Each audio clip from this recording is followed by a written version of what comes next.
America क्या कहता था? बतख ने गिलहरियों को पहियों के बीच में लगाकर अपना तेज चलने वाला साइकिल बना लिया और फिर अपने गर्लफ्रेंड के घर जाके अरे पूजा फिर आ गया तो तभी उसका गर्लफ्रेंड आया और बाबू एक किस्सी दे दो। पूछे क्यों तोड़ा? और फिर दोनों गिलहरियों को अपने हाथों में उठाया।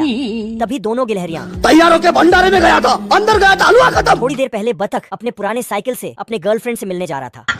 तभी बड़ा गिलहरी ने बतख को देखा और छोटा गिलहरी सड़क पे आके गाड़ी रोको। और छोटा गिलहरी उसका नकल करके मजाक बनाने लगे।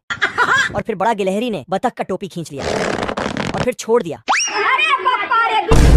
फिर साला दोनों गिलहरी मिलकर उसका इस हालत का भी मजाक बनाने लगा। मजा आ गया भाई। तभी बतख ने दोनों को पकड़ा। तुम्हें शर्म है कुछ? गाड़ी स्टार्ट कर। फिर बतख अपनी साइकिल लेकर जाने लगा। अरे देवा। तभी छोटा गिलहरी उसका हाथ में आया और बड़ा गिलहरी ने उसका हाथ को बांध दिया फिर उसका टोपी में। तभी बतख पेड़ों से टकराते टकराते किसी तरह बचा। बच गया साला। तो गिलहरियों ने उसके ऊपर सेब फेंकने लगा। तभी उन्होंने तोप के गोले को गिरा दिया। तभी बतख ने अपने आप को जैसे तैसे छुड़ाया। तभी देखा गोला उसके पीछे आ रहा है। तो वो साइकिल से कूद गया। उसका साइकिल तो छपटा होके एक रॉड बन गया। फिर दोनों हंसने लगे।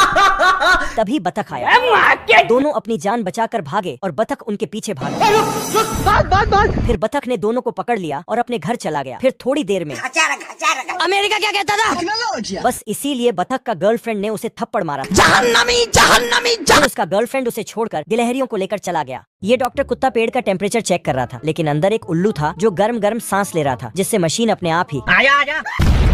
फिर ये पेड़ को इंजेक्शन लगाने लगता है। कुछ नहीं होगा बेटा। पर पेड़ हिलने लगता है अरे बाप रे। और इसको पर सुई टेढ़ा हो चुका था क्योंकि इसके अंदर लग चुका था। इसलिए इसके सर पर 2 पेड़ निकल जाता है। ओ भाई ये क्या है? और इनके पैर से जड़ें निकल आता है। फिर तो इसके ऊपर चिड़ियां घोंसले करने लगता है और गिलहरी भी इस नए पेड़ में अपना घर बसा लेता है। हे प्रभु। तभी इसको इसका तोड़ वाला सुई दिखा, लेकिन ये वहाँ तक पहुँच नहीं पाता है तो गिर के पहुँच गया और दांतों से पकड़ने चाहा, लेकिन सुई रूठ कर आगे चली जाती है। तो ये भी लुढ़क कर जाने लगता है और उसके ऊपर गिर पड़ता है। फिर इसके सर से पेड़ गायब होने लगता है और पैर के जड़ें भी। लेकिन उस वाले पेड़ का हालत अभी भी खराब था, तो उसका इलाज करने पहुँचता है। पर इस पेड़ को ये दीमक अंदर से खाकर कमजोर कर रहा था, जो बहुत चालाक था। इसी चालाकी से इस कुत्ते को फिर से पेड़ बना देता है